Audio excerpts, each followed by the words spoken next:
Código Procesal Penal Federal Decreto 118/2019. Texto, 2019-118, APN, te apruébase texto ordenado. Ciudad de Buenos Aires, 7 de febrero de 2019.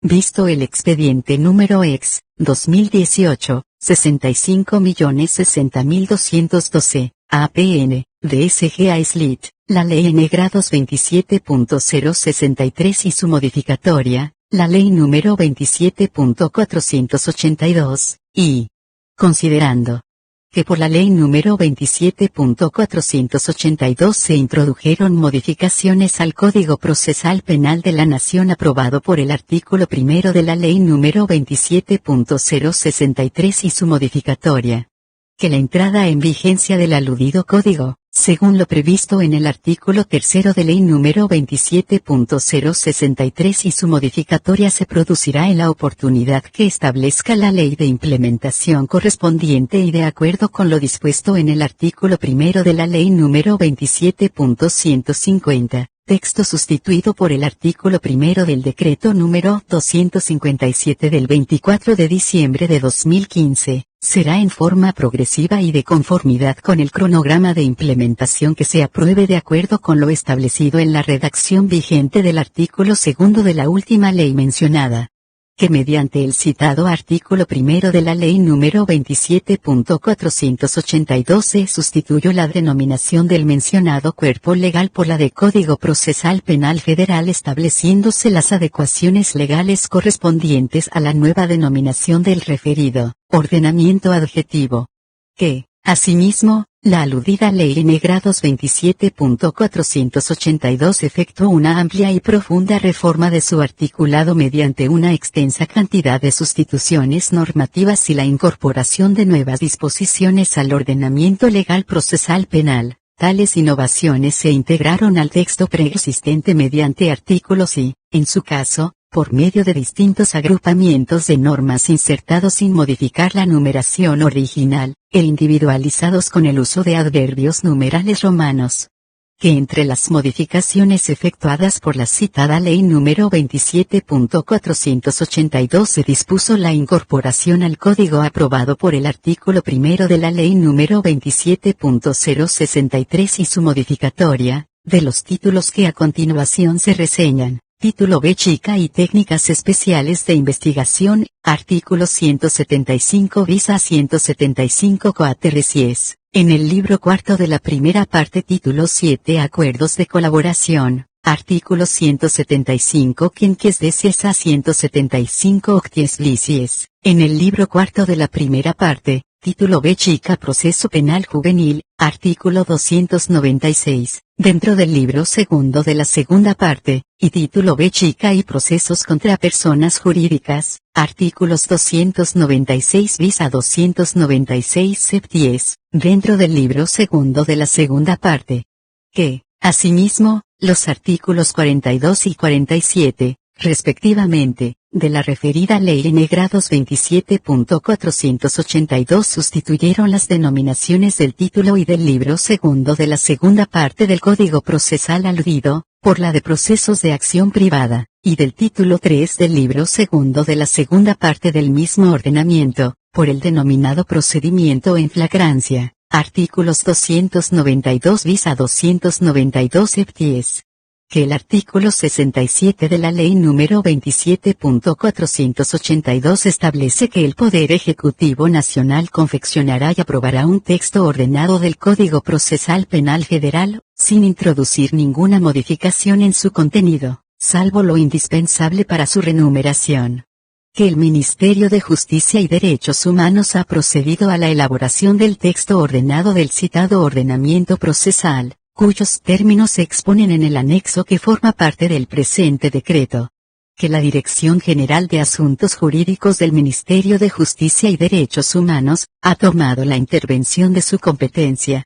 Que la presente medida se dicta en cumplimiento de lo establecido por el artículo 67 de la Ley número 27.482, por ello, el Presidente de la Nación Argentina decreta: Artículo primero. Apruébase el texto ordenado del Código Procesal Penal Federal, aprobado por la Ley número 27.063 con las incorporaciones dispuestas por la Ley número 27.272 y las modificaciones introducidas por la Ley número 27.482, el que se denominará Código Procesal Penal Federal, TO, 2019, que como anexo I, y F, 2019, 05102811, APN, MJ, forma parte del presente.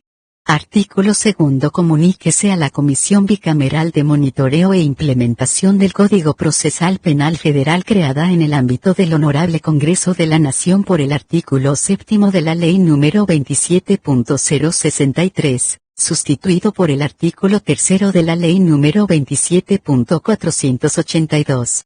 Artículo tercero. Comuníquese, publíquese, dese a la Dirección Nacional del Registro Oficial y archívese, Macri Marcos Peña Germán Carlos Garabano. Nota, en los anexos S que integra en este, decreto se publican en la edición web del BORA. El 8 de febrero de 2019 en grado 7267 19 voltios 8 de febrero de 2019. Nota Infolec, los anexos referenciados en la presente norma han sido extraídos de la edición web de Boletín Oficial. Anexo I. Código Procesal Penal Federal. Primera parte. Parte general. Libro primero. Principios fundamentales. Título I. Principios y garantías procesales. Artículo 1. Grado. Juicio previo. Nadie puede ser condenado sin un juicio previo, fundado en ley anterior al hecho del proceso, que será realizado respetando los derechos y garantías establecidos en la Constitución Nacional, en los instrumentos internacionales de derechos humanos y de acuerdo a las normas de este código. Artículo 2. Grados. Principios del proceso acusatorio. Durante todo el proceso se deben observar los principios de igualdad entre las partes, oralidad, publicidad, contradicción, concentración, inmediación, simplicidad, celeridad y desformalización. Todas las audiencias deben ser públicas, salvo las excepciones expresamente previstas en este código. Artículo 3. Grados. Principio de inocencia. Nadie puede ser considerado ni tratado como culpable hasta tanto una sentencia firme, dictada en base a pruebas legítimamente obtenidas, desvirtúe el estado jurídico de inocencia del que goza toda persona. El imputado no debe ser presentado como culpable. Los registros judiciales, legajos y comunicaciones no podrán contener inscripciones estigmatizantes o que desvirtúen el estado jurídico de inocencia. Artículo 4. Grados. Derecho a no autoincriminarse. Nadie puede ser obligado a declarar contra sí mismo. El ejercicio de este derecho no puede ser valorado como una admisión de los hechos o indicio de culpabilidad. Toda admisión de los hechos o confesión debe ser libre y bajo expreso consentimiento del imputado. Artículo 5. Grados. Persecución única. Nadie puede ser perseguido penalmente ni condenado más de una vez por el mismo hecho. Artículo 6. Grados. Defensa. El derecho de defensa es inviolable e irrenunciable y puede ejercerse libremente desde el inicio del proceso hasta el fin de la ejecución de la sentencia. El imputado tiene derecho a defenderse por sí, a elegir un abogado de su confianza o a que se le designe un defensor público. Los derechos y facultades del imputado pueden ser ejercidos directamente por este o por su defensor, indistintamente, en caso de colisión primará la voluntad del imputado, expresada clara y libremente. Artículo 7. Grados. Juez natural. Nadie puede ser perseguido ni juzgado por jueces o comisiones especiales. La potestad de aplicar la ley en los procedimientos penales, juzgando y haciendo ejecutar lo juzgado, corresponde exclusivamente a los jueces y tribunales designados de acuerdo con la Constitución e instituidos por ley con anterioridad al hecho objeto del proceso. Artículo 8. Grados. Imparcialidad e independencia. Los jueces deben actuar con imparcialidad en sus decisiones. Se debe garantizar la independencia de los jueces y jurados de toda injerencia externa y de los demás integrantes del Poder Judicial. En caso de interferencia en el ejercicio de su función, el juez informará al Consejo de la Magistratura sobre los hechos que afecten su independencia y solicitará las medidas necesarias para su resguardo. Artículo 9 grados.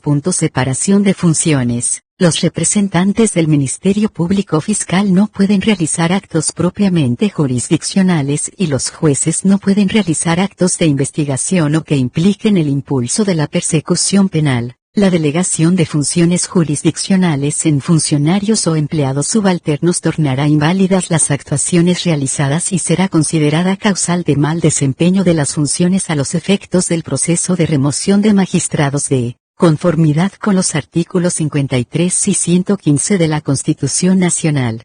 Artículo 10. Apreciación de la prueba. Las pruebas serán valoradas por los jueces según la sana crítica racional, observando las reglas de la lógica, los conocimientos científicos y las máximas de la experiencia. Los elementos de prueba solo tendrán valor si son obtenidos e incorporados al proceso conforme a los principios y normas de la Constitución Nacional, de los instrumentos internacionales y de este Código. Artículo 11. Indubio pro imputado. En caso de duda, se estará a lo que sea más favorable para el imputado. La inobservancia de una garantía no se hará valer en su perjuicio. Las normas procesales no tendrán efecto retroactivo, a menos que sean más favorables para el imputado. Artículo 12. Derechos de la víctima. La víctima tiene derecho a una tutela judicial efectiva, a la protección integral de su persona, su familia y sus bienes frente a las consecuencias del delito, a participar del proceso penal en forma autónoma y a solicitar del Estado la ayuda necesaria para que sea resuelto su conflicto. Las autoridades no podrán, bajo pretexto alguno, dejar de recibir sus denuncias o reclamos y de poner inmediatamente en funcionamiento los mecanismos legales previstos para su tutela efectiva. Artículo 13. Protección de la intimidad y privacidad. Se debe respetar el derecho a la intimidad y a la privacidad del imputado y de cualquier otra persona, en especial la libertad de conciencia, el domicilio, la correspondencia, los papeles privados y las comunicaciones de toda índole, solo con autorización del juez y de conformidad con las disposiciones de este Código podrán afectarse estos derechos. Artículo 14. Regla de interpretación. Las disposiciones legales que coarten la libertad personal o limiten un derecho deberán interpretarse restrictivamente. Se prohíbe la interpretación extensiva y la analogía de dichas normas. Artículo 15. Condiciones carcelarias. Está prohibido alojar a personas privadas de libertad en lugares no habilitados, o en sitios que no reúnan las mínimas condiciones de salubridad. Toda medida que conduzca a empeorar injustificadamente las condiciones de detención a presos o detenidos hará responsable a quien la ordene, autorice, aplique o consienta. Artículo 16. Restricción de derechos fundamentales. Las facultades que este Código reconoce para restringir o limitar el goce de derechos reconocidos por la Constitución Nacional o por los instrumentos internacionales de derechos humanos deben ejercerse de conformidad con los principios de idoneidad, razonabilidad, proporcionalidad y necesariedad. Artículo 17. Restricciones a la libertad. Las medidas restrictivas de la libertad solo podrán fundarse en la existencia de peligro real de fuga u obstaculización de la investigación. Nadie puede ser encarcelado sin que existan elementos de pruebas suficientes para imputarle un delito reprimido con pena privativa de libertad, conforme a las reglas de este Código. Artículo 18. Justicia en un plazo razonable. Toda persona tiene derecho a una decisión judicial definitiva en tiempo razonable, conforme los plazos establecidos en este Código. El retardo en dictar resoluciones o las dilaciones indebidas, si fueran reiteradas, constituirán falta grave y causal de mal desempeño de los magistrados. Artículo 19. Sentencia. La sentencia debe ser definitiva, absolviendo o condenando al imputado. Los jueces no podrán abstenerse de decidir sobre texto de oscuridad o ambigüedad de las leyes, ni retardar indebidamente alguna decisión, ni utilizar los fundamentos de las decisiones para realizar declaraciones o afirmaciones que no incidan en la decisión. Artículo 20. Motivación. Las decisiones judiciales deben expresar los fundamentos de hecho y de derecho en que se basen. La fundamentación no se puede reemplazar con la simple relación de documentos, afirmaciones dogmáticas, ficciones legales, expresiones rituales o apelaciones morales. Si se trata de sentencias dictadas por órganos jurisdiccionales, cada uno de sus miembros debe fundar individualmente su voto, salvo que adhiera a los motivos expuestos por otro miembro. La adhesión a los fundamentos de otro no permite omitir la deliberación. Artículo 21. Derecho a recurrir. Toda persona tiene derecho a recurrir la sanción penal que se le haya impuesto ante otro juez o tribunal con facultades amplias para su revisión. Artículo 22. Solución de conflictos. Los jueces y los representantes del Ministerio Público procurarán resolver el conflicto surgido a consecuencia del hecho punible, dando preferencia a las soluciones que mejor se adecuen al restablecimiento de la armonía entre sus protagonistas y a la paz social. Artículo 23. Participación ciudadana. Los ciudadanos participarán en la administración de la justicia penal, de conformidad con lo previsto en los artículos 24, 75 incisos 12 y 118 de la Constitución Nacional y según la ley especial que se dicte al efecto. Artículo 24. Diversidad cultural. Cuando se trate de hechos cometidos entre miembros de un pueblo originario, se deberán tener en cuenta sus costumbres en la materia. Título I. Acción penal. Capítulo 1. Acción penal.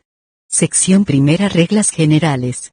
Artículo 25. Acción pública. La acción pública es ejercida por el Ministerio Público Fiscal, sin perjuicio de las facultades que este código le confiere a la víctima. El Ministerio Público Fiscal debe iniciarla de oficio, siempre que no dependa de instancia privada. Su ejercicio no podrá suspenderse, interrumpirse ni hacerse cesar, excepto en los casos expresamente previstos por la ley. Artículo 26. Acción dependiente de instancia privada. Si el ejercicio de la acción pública dependiera de instancia privada, el Ministerio Público Fiscal solo la ejercerá una vez que la instancia haya sido formulada o en los demás supuestos previstos en el Código Penal. Esta circunstancia no obsta a la realización de los actos urgentes que impidan la consumación del hecho o la de los imprescindibles para conservar los elementos de prueba, siempre que tales actos no afecten la protección del interés de la víctima. La instancia privada deberá ser realizada de manera expresa por quien tenga derecho a hacerlo, no pudiendo derivarse de ningún acto procesal su formalización tácita. La instancia privada permitirá perseguir a todos los partícipes sin limitación alguna. Artículo 27. Acción privada. La acción privada se ejerce por medio de querella, en la forma especial que establece este código. Artículo 28. Regla de no prejudicialidad. Los jueces deben resolver todas las cuestiones que se susciten en el proceso, salvo las prejudiciales. Si la existencia de un proceso penal dependiera de la resolución de otro, el ejercicio de la acción penal se suspenderá aún de oficio, hasta que en el otro proceso recaiga sentencia firme. No obstante, los jueces deberán apreciar si la cuestión prejudicial es seria, fundada y verosímil, y en el caso de ser invocada con el exclusivo propósito de dilatar el proceso, ordenarán que éste continúe. Artículo 29. Efectos. Adoptada la suspensión del proceso en los casos previstos en el artículo 28, se ordenará la libertad del imputado, previa fijación de domicilio, sin perjuicio de la imposición de otras medidas cautelares previstas en este código. Sección segunda. Reglas de disponibilidad. Artículo 30. Disponibilidad de la acción. El representante del Ministerio Público Fiscal puede disponer de la acción penal pública en los siguientes casos.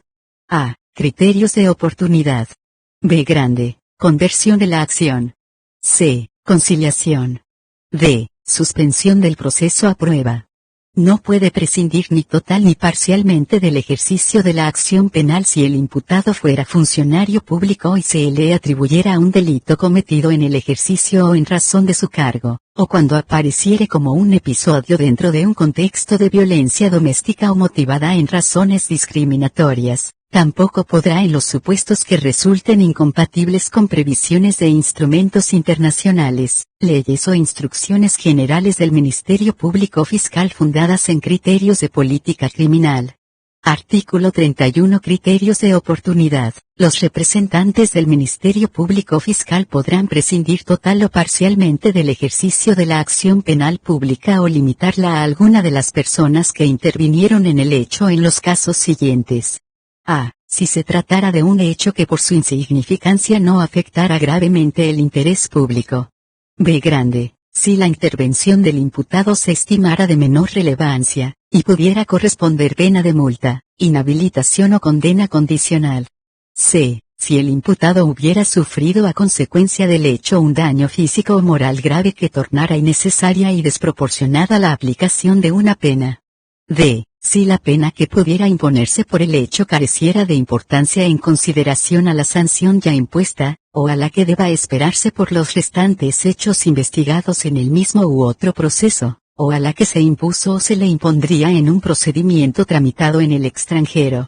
Artículo 32. Efectos. La decisión que prescinda de la persecución penal pública por aplicación de criterios de oportunidad permitirá declarar extinguida la acción pública con relación a la persona en cuyo favor se decide, salvo que se proceda de acuerdo a lo establecido en el último párrafo del artículo 252. Artículo 33. Conversión de la acción. A pedido de la víctima, la acción penal pública podrá ser convertida en acción privada en los siguientes casos. A. Si se aplicara un criterio de oportunidad. B. Si el Ministerio Público Fiscal solicitara el sobreseimiento al momento de la conclusión de la investigación preparatoria. C. Si se tratara de un delito que requiera instancia de parte, o de lesiones culposas, siempre que el representante del Ministerio Público Fiscal lo autorice y no exista un interés público gravemente comprometido. En todos los casos, si existe pluralidad de víctimas, será necesario el consentimiento de todas, aunque solo una haya ejercido la querella. Artículo 34. Conciliación. Sin perjuicio de las facultades conferidas a los jueces y representantes del Ministerio Público Fiscal en el artículo 22, el imputado y la víctima pueden realizar acuerdos conciliatorios en los casos de delitos con contenido patrimonial cometidos sin grave violencia sobre las personas o en los delitos culposos si no existieran lesiones gravísimas o resultado de muerte. El acuerdo se presentará ante el juez para su homologación, si correspondiere, en audiencia con la presencia de todas las partes.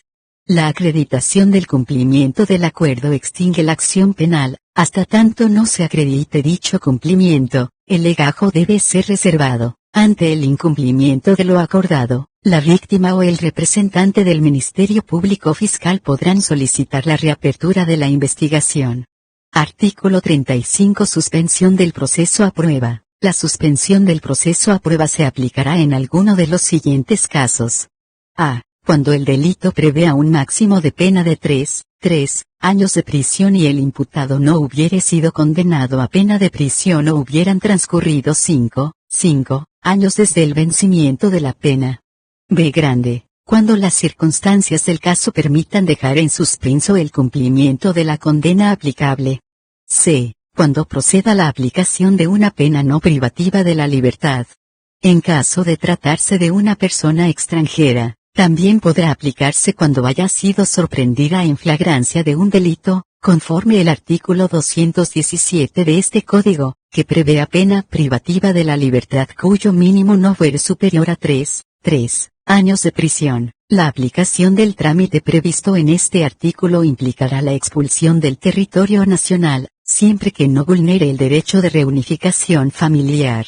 La expulsión dispuesta judicialmente conlleva, sin excepción, la prohibición de reingreso que no puede ser inferior a 5 años ni mayor de 15. El imputado podrá proponer al fiscal la suspensión del proceso a prueba. Dicha propuesta podrá formularse hasta la finalización de la etapa preparatoria, salvo que se produzca una modificación en la calificación jurídica, durante el transcurso de la audiencia de juicio, que habilite la aplicación en dicha instancia.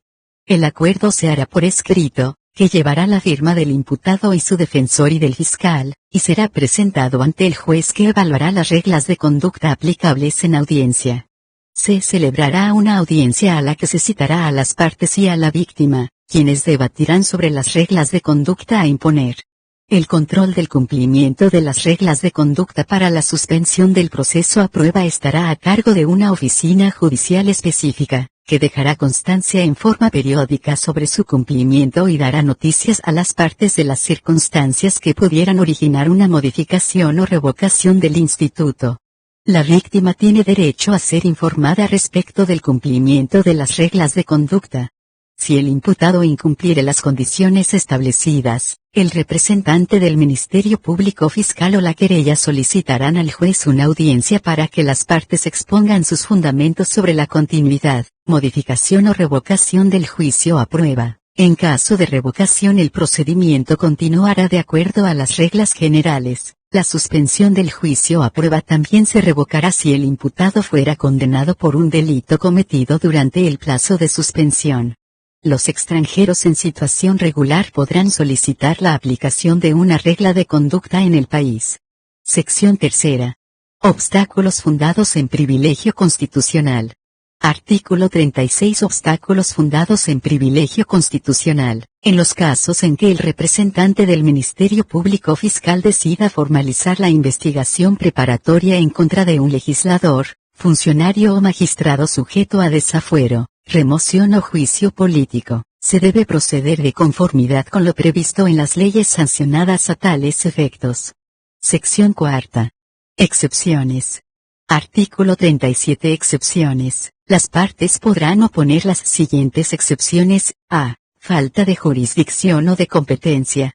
B. Falta de acción, porque ésta no pudo promoverse, no fue iniciada legalmente o no puede proseguirse.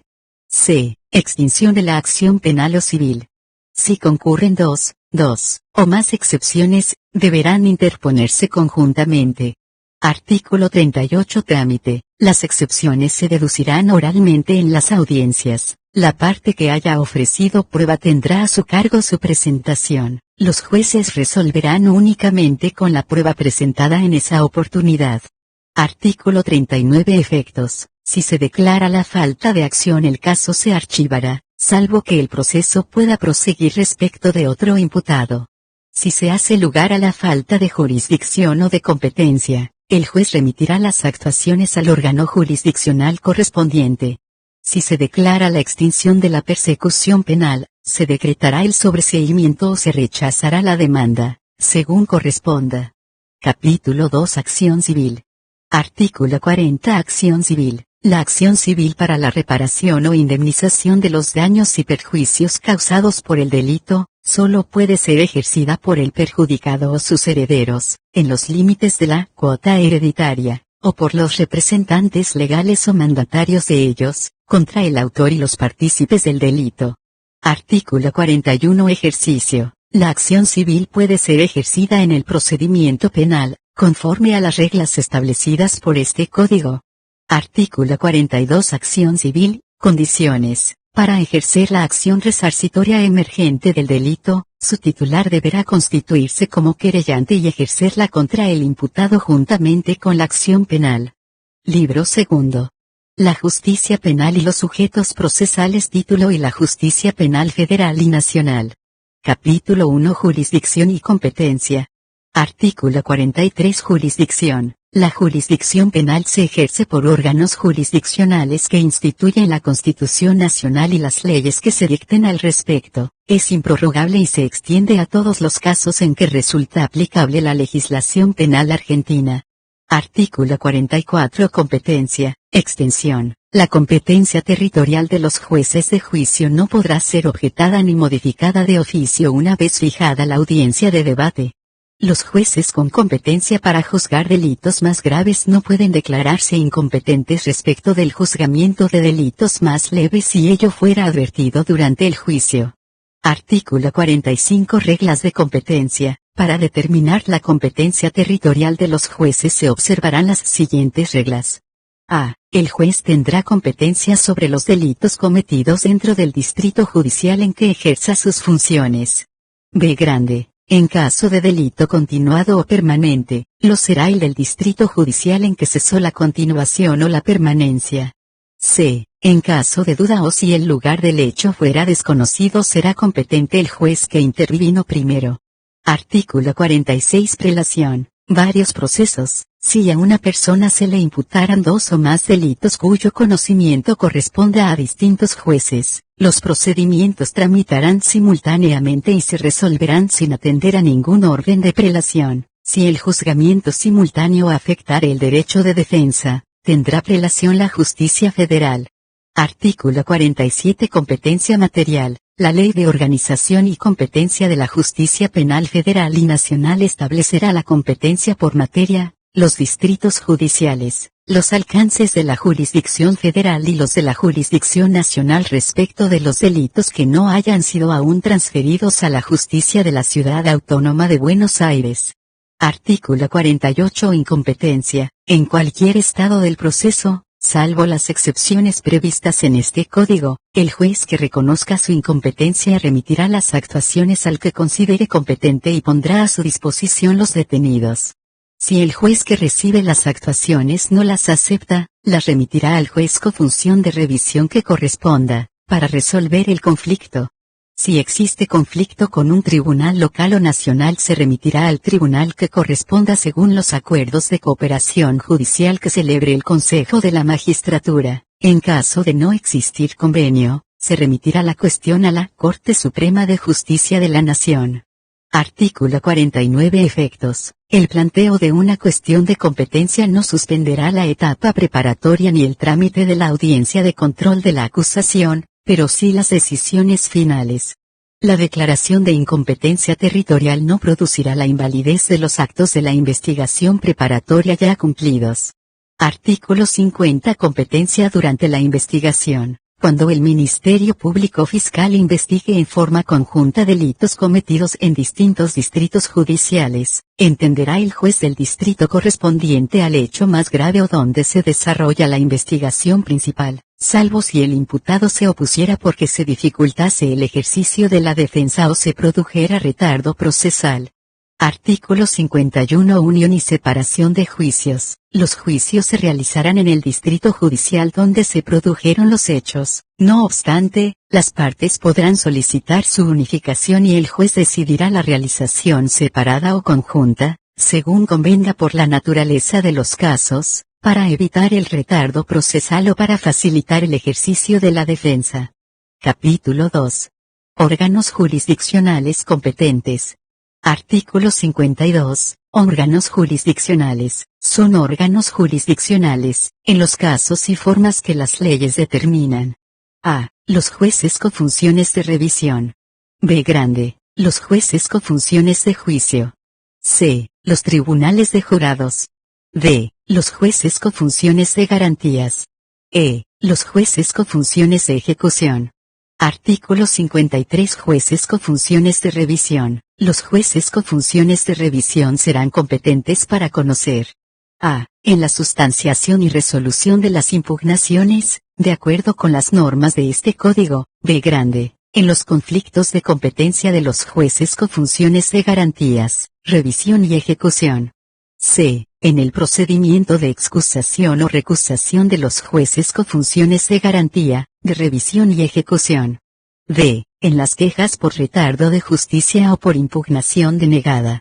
E. En forma unipersonal, en la audiencia de control de la acusación y en la sustanciación y resolución de las impugnaciones que allí se interpongan.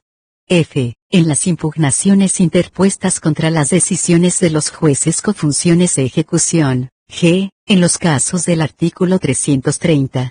En los casos de los incisos B. Grande, C, E, F, y G, del presente artículo, así como en las impugnaciones deducidas en procesos por delitos de acción privada, delitos reprimidos con pena no privativa de la libertad, en materia de suspensión del proceso a prueba y de procedimientos abreviados, el conocimiento y decisión de las impugnaciones se hará de manera unipersonal.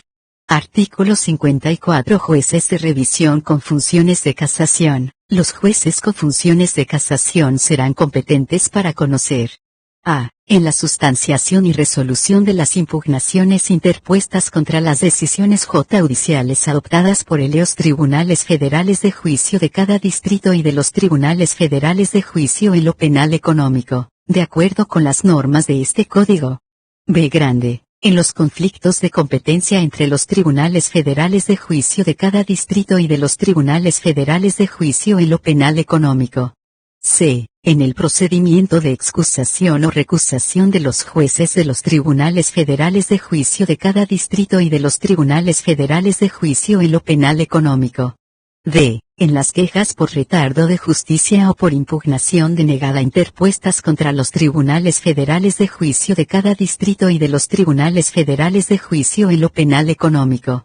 E. En la revisión de las sentencias condenatorias firmes en los términos fijados por el artículo 366 y siguientes de este Código. En los casos de los incisos A, B grande, y C, del presente artículo, así como en las impugnaciones deducidas en procesos por delitos de acción privada, delitos reprimidos con pena no privativa de la libertad, en materia de suspensión del proceso a prueba y de procedimientos abreviados, el conocimiento y decisión de las impugnaciones se hará de manera unipersonal, sin perjuicio de lo dispuesto en el párrafo siguiente. En los casos en que los jueces con funciones de juicio hubieran resuelto en forma colegiada, el conocimiento y decisión de la cuestión a revisar se hará de idéntica forma.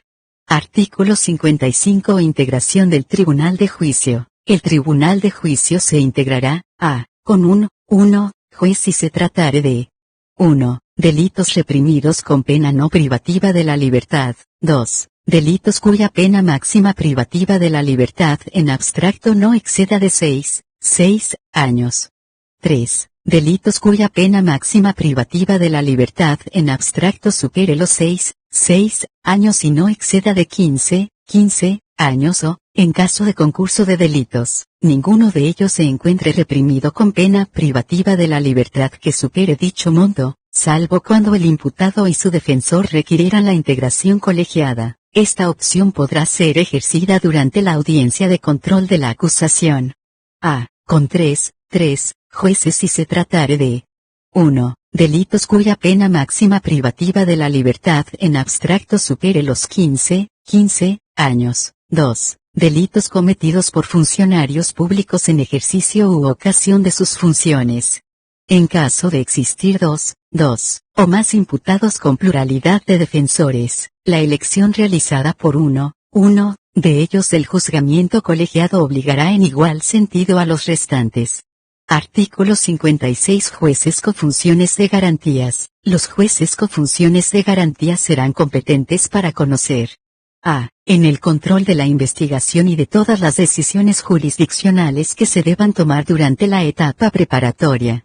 B grande. En el procedimiento abreviado cuando se presenten acuerdos plenos. C. En la suspensión del proceso a prueba. Artículo 57. Jueces con funciones de ejecución. Los jueces con funciones de ejecución tienen a su cargo a. Controlar que se respeten todas las garantías constitucionales e instrumentos internacionales de derechos humanos en el trato otorgado a los condenados y personas sometidas a medidas de seguridad. En los casos en que tuviere conocimiento de la violación de una garantía en relación a una persona sometida a prisión preventiva, pondrá de inmediato la situación a conocimiento del juez que ordenó la medida. B grande. Controlar el cumplimiento efectivo de las sentencias de condena. C. Resolver todos los planteos que se susciten durante la ejecución de las penas y medidas curativas o educativas, así como los referidos a la expulsión de condenados extranjeros en situación irregular en el país. D. Resolver las impugnaciones que se presenten contra las decisiones de la Administración Penitenciaria. E. Visitar periódicamente los establecimientos donde se encuentren personas privadas de su libertad, a su disposición. F. Dejar sin efecto una pena o modificar las condiciones de su cumplimiento cuando entre en vigencia una ley penal más benigna. G. Realizar la unificación de condenas o penas que se adviertan durante la ejecución de la pena. Artículo 58. Oficina judicial. Los jueces serán asistidos por una oficina judicial cuya composición y funcionamiento defina la Ley de Organización y Competencia de la Justicia Penal Federal y Nacional. A su director o jefe le corresponderá como función propia, sin perjuicio de las facultades e intervenciones de los jueces previstas por este Código, organizar las audiencias, organizar todas las cuestiones administrativas relativas a los jurados, dictar los decretos de mero trámite, ordenar las comunicaciones, custodiar los objetos secuestrados en los casos que corresponda, llevar al día los registros y estadísticas, dirigir al personal auxiliar, informar a las partes y colaborar en todos los trabajos materiales que los jueces le requieran. A tal fin, deberá confeccionar una carpeta judicial donde asentará la actividad que realice para cada uno de los casos, bajo el principio de desformalización. La delegación de funciones jurisdiccionales a la oficina judicial tornará inválidas las actuaciones realizadas y será considerada falta grave y causal de mal desempeño. Capítulo 3. Excusación y recusación. Artículo 59. Recusación. Principio. Las partes podrán recusar al juez si invocar en algún motivo serio y razonable que funde la posibilidad de parcialidad. Las partes también podrán invocar alguno de los motivos previstos en el artículo 60 u otros análogos o equivalentes. Artículo 60. Excusación. Motivos. El juez deberá apartarse del conocimiento del caso. A. Si intervino en él como acusador, defensor, representante, perito o consultor técnico, si denunció el hecho o lo conoció como testigo, o si dio recomendaciones o emitió opinión sobre el caso fuera del procedimiento. B. Grande, si intervino durante la investigación preparatoria o en el procedimiento de control de la acusación, no podrá intervenir en el juicio. Si pronunció la decisión impugnada, no podrá intervenir en el procedimiento que sustancia la impugnación, ni en su decisión. C. Si en el caso intervino o interviene su cónyuge, conviviente o algún pariente dentro del tercer grado de consanguinidad o por adopción, y segundo de afinidad, quien ha sido su tutor, curador o guardador o quien está o ha estado bajo su tutela, curatela o guarda.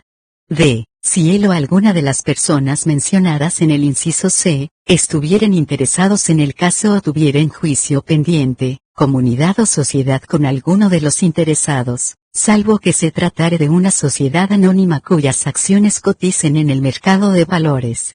E. Si él o alguna de las personas mencionadas en el inciso C, recibieron o reciben beneficios de importancia o son acreedores, deudores o fiadores de alguno de los interesados, salvo que se tratare de instituciones estatales o de entidades financieras o si, después de comenzado el procedimiento, el juez hubiere recibido presentes o dádivas de alguno de los interesados, aunque fueren de escaso valor. F. Si, antes de iniciado el procedimiento tuvo amistad íntima o enemistad manifiesta con alguno de los interesados, si denunció o acusó a alguno de ellos o fue acusado o denunciado por alguno de ellos, incluso conforme al procedimiento para el desafuero o la destitución, salvo que circunstancias posteriores demuestren armonía entre ambos. G. Si mediaren circunstancias que, por su gravedad, afecten su independencia e imparcialidad. El juez comprendido en alguno de los motivos contenidos en los incisos A, B grande, C, D, E, y G, deberá denunciarlo inmediatamente, no bien conozca su situación respecto del caso, y apartarse del conocimiento y decisión del proceso respectivo. En el supuesto del inciso F, el juez, a su exclusivo criterio, podrá omitir el apartamiento, sin perjuicio de informar a los intervinientes sobre la situación en que se halla.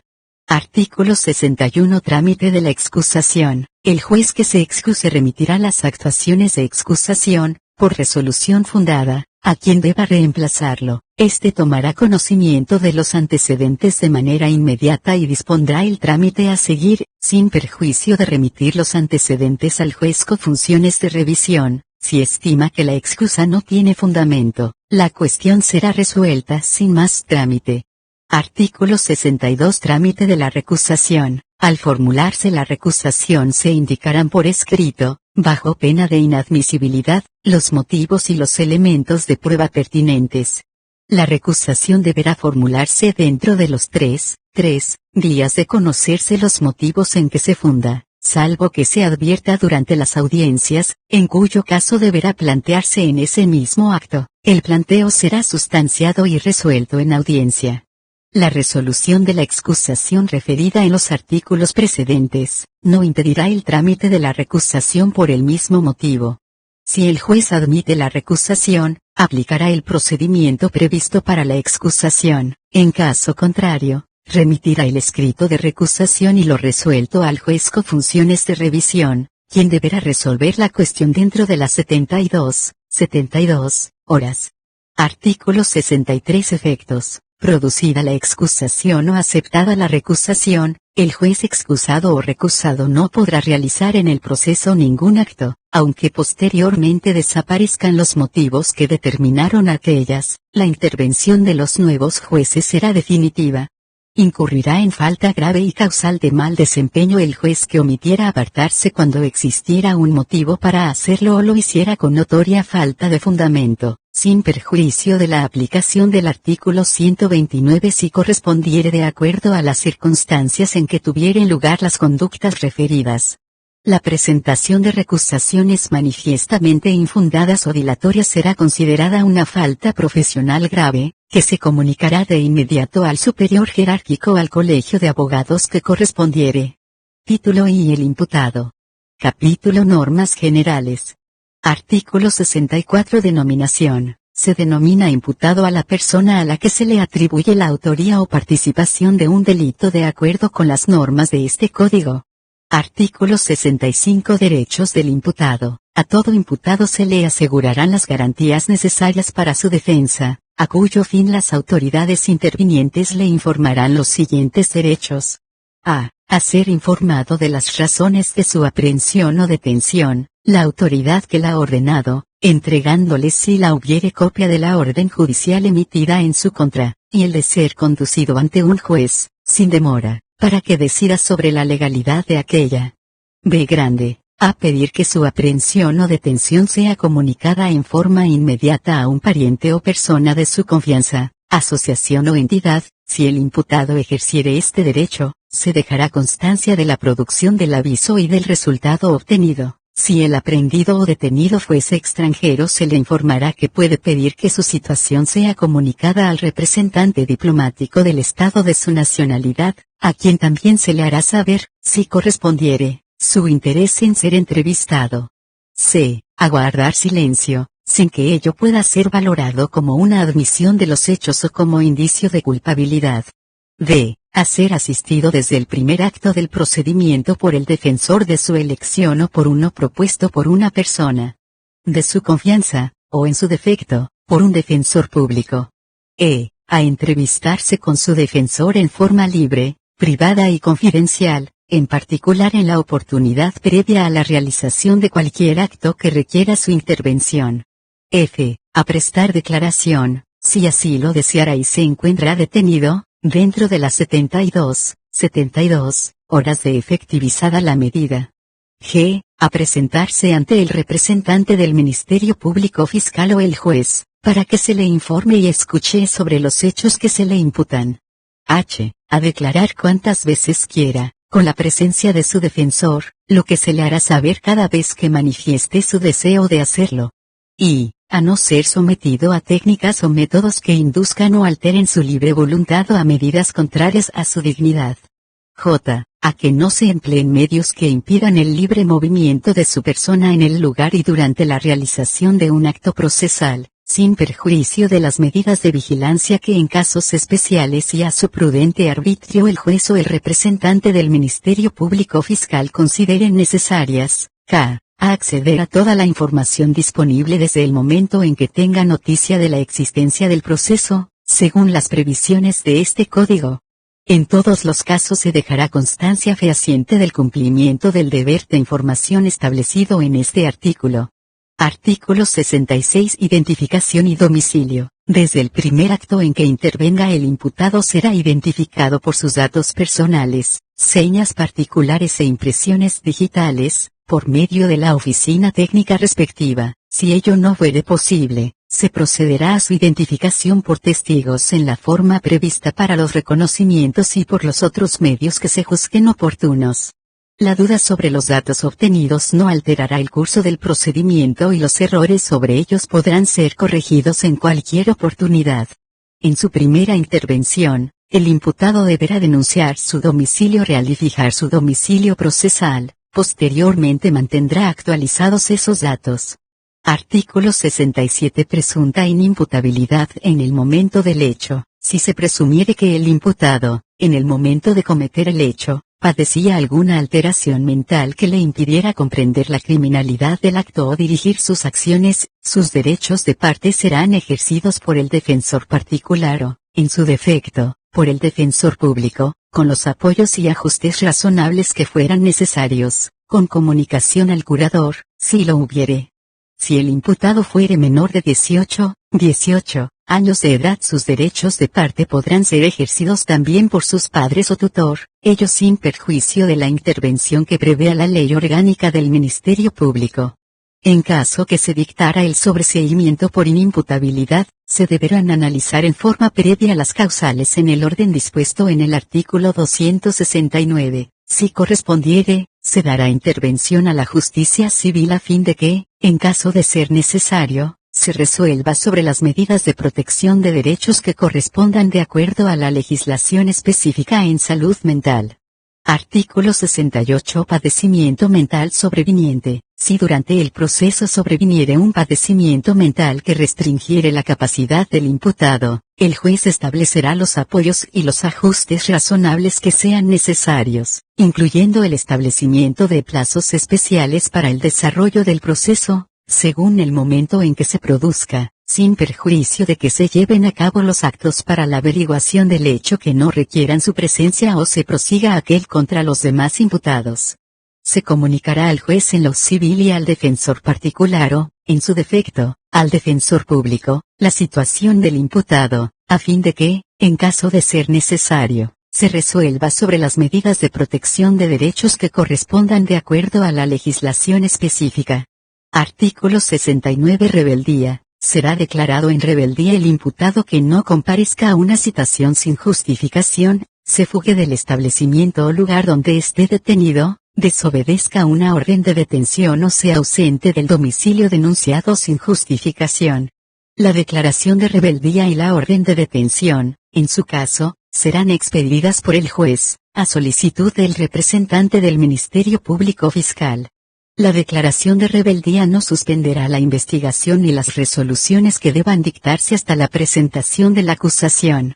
Cuando el rebelde compareciere o fuere puesto a disposición de la autoridad que lo requiriere, quedarán sin efecto las órdenes emitidas y sus inscripciones, se convocará a una audiencia en un plazo no mayor a 72 horas y luego de oír al imputado, al representante del Ministerio Público Fiscal y al querellante, si compareciere, el juez resolverá en forma inmediata sobre la procedencia de las medidas que se le soliciten. El trámite del proceso continuará según su estado. Capítulo 2. Declaración del imputado. Artículo 70. Libertad de declarar. Las citaciones al imputado no tendrán por finalidad obtener una declaración sobre el hecho que se le imputa, pero éste tendrá la libertad de declarar cuantas veces quiera. Durante la investigación preparatoria, podrá declarar oralmente o por escrito ante el representante del Ministerio Público Fiscal o ante el juez interviniente, durante la etapa del juicio, en la oportunidad y formas previstas por este código. La declaración del imputado solo tendrá valor si la realiza en presencia de su defensor o, en caso de ser escrita, si lleva la firma de éste.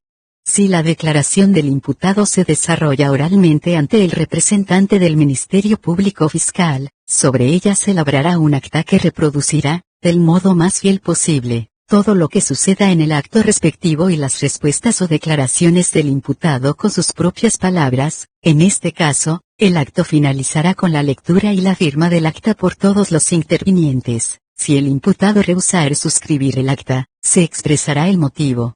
El acta podrá ser reemplazada, total o parcialmente, por otra forma de registro. En ese caso, el representante del Ministerio Público Fiscal determinará el resguardo conveniente para garantizar su inalterabilidad e individualización futuras. Si por imposibilidad física el imputado no pudiera oír o expresarse verbalmente, o no comprendiera el idioma nacional, tendrá derecho a designar su propio traductor o intérprete, pero si no lo designare será provisto de uno a costa del Estado, para que le transmita el contenido del acto o de la audiencia. Artículo 71. Desarrollo. Antes de comenzar la declaración, se le advertirá al imputado que tiene derecho a declarar y de abstenerse de hacerlo total o parcialmente, sin que ello pueda ser utilizado en su perjuicio, y se le harán saber los demás derechos que le corresponden.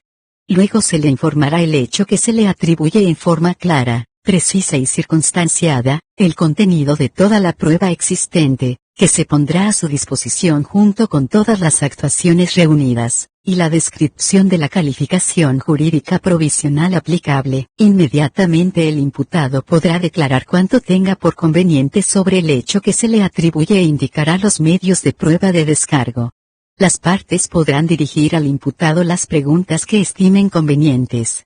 Artículo 72. Métodos prohibidos. En ningún caso se le exigirá al imputado juramento o promesa de decir verdad, ni podrá ser sometido a ninguna clase de fuerza o coacción. Se prohíbe toda medida que afecte la libertad de decisión, voluntad, memoria o capacidad de comprensión del imputado. No se permitirán las preguntas sugestivas o capciosas y las respuestas no serán exigidas perentoriamente. Si por la duración del acto se notaren signos de fatiga o falta de serenidad en el imputado, la declaración será suspendida hasta que ellos desaparezcan. Artículo 73. Facultades policiales. La policía no podrá interrogar al imputado, solo podrá requerirle los datos correspondientes a su identidad, si no estuviera suficientemente individualizado. Si el imputado expresar su deseo de declarar, se le hará saber de inmediato al representante del Ministerio Público Fiscal, quien recibirá su declaración. Artículo 74. Valoración. La inobservancia de los preceptos relativos a la declaración del imputado impedirá que se la utilice en su contra, aun si hubiera dado su consentimiento para infringir alguna regla. Capítulo 3. Asistencia técnica. Artículo 75. Derecho de elección. Desde la primera actuación del procedimiento y hasta la completa ejecución de la sentencia que se dictare, el imputado tendrá derecho a designar libremente uno o más defensores. Si no lo hiciere, el representante del Ministerio Público Fiscal solicitará que se le nombre un defensor público, o bien el juez procederá a hacerlo. En todo caso, la designación del defensor deberá tener lugar antes de la realización de la primera audiencia a la que fuere citado el imputado. Si el imputado se encontrare privado de la libertad, cualquier persona de su confianza podrá proponer la designación de un defensor, lo que será puesto en conocimiento de aquel inmediatamente para su ratificación. Mientras tanto se dará intervención al defensor público, que deberá ser informado inmediatamente de la imputación. Si el imputado prefiriere defenderse personalmente, el juez lo autorizará cuando ello no perjudicare la eficacia de la defensa y no obstare a la normal sustanciación del proceso, de lo contrario le designará un defensor público. En cualquier caso, la actuación de un defensor técnico no inhibe el derecho del imputado a formular planteamientos y alegaciones por sí mismo. La designación del defensor hecha por el imputado importará, salvo manifestación expresa en contrario, el otorgamiento de mandato para representarlo en la acción civil, que subsistirá mientras no fuere revocado.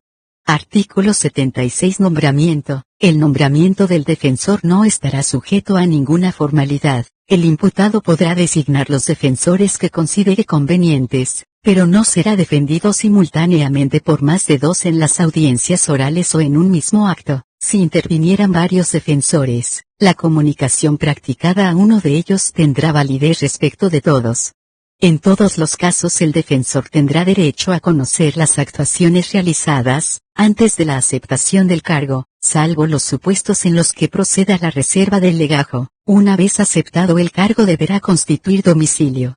Durante el transcurso del proceso, el imputado podrá designar nuevo defensor, pero el anterior no será separado ni podrá renunciar a la defensa hasta que el designado acepte el cargo. El ejercicio del cargo de defensor será obligatorio para quien lo acepte, salvo excusa fundada.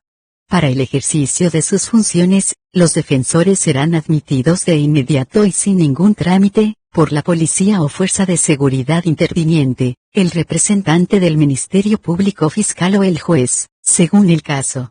El actor civil y el civilmente demandado actuarán en el proceso personalmente o por mandatario, pero siempre con patrocinio letrado. Artículo 77. Abandono. En ningún caso el defensor particular del imputado podrá abandonar la defensa y dejar a su cliente sin abogado. Si así lo hiciere, Se proveerá a su inmediata sustitución por el defensor público, a menos que el imputado designase un nuevo abogado de su confianza. Hasta entonces aquel estará obligado a continuar en el desempeño del cargo y no podrá ser nombrado de nuevo en el mismo caso. Si el abandono ocurriere poco antes o durante el debate, el nuevo defensor podrá solicitar una prórroga máxima de hasta 10 días para el inicio o reanudación de la audiencia. El debate no podrá volver a suspenderse por la misma causa, aun si los jueces concedieran la intervención de otro defensor particular. El abandono de los defensores o mandatarios de las partes civiles no suspenderá el proceso.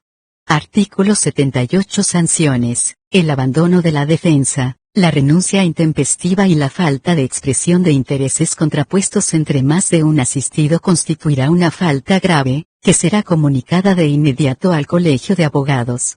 El incumplimiento injustificado de las obligaciones por parte del defensor público será comunicado de inmediato al defensor general. Título 3. La víctima.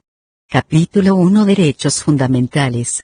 Artículo 79. Calidad de víctima. Este código considera víctima, a la persona ofendida directamente por el delito. B. Al cónyuge, conviviente, padres, hijos, hermanos, tutores o guardadores en los delitos cuyo resultado sea la muerte de la persona con la que tuvieren tal vínculo, o si el ofendido hubiere sufrido una afectación psíquica o física que le impida ejercer sus derechos. Artículo 80. Derechos de las víctimas. La víctima tendrá los siguientes derechos. A recibir un trato digno y respetuoso y que sean mínimas las molestias derivadas del procedimiento. B. A que se respete su intimidad en la medida que no obstruya la investigación.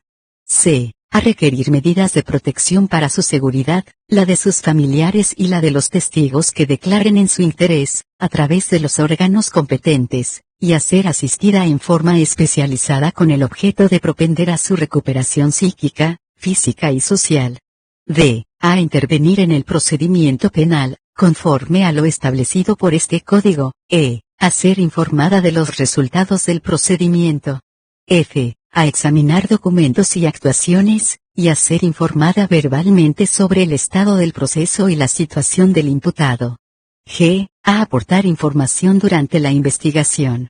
H. A ser escuchada antes de cada decisión que implique la extinción o suspensión de la acción penal, siempre que lo solicite expresamente.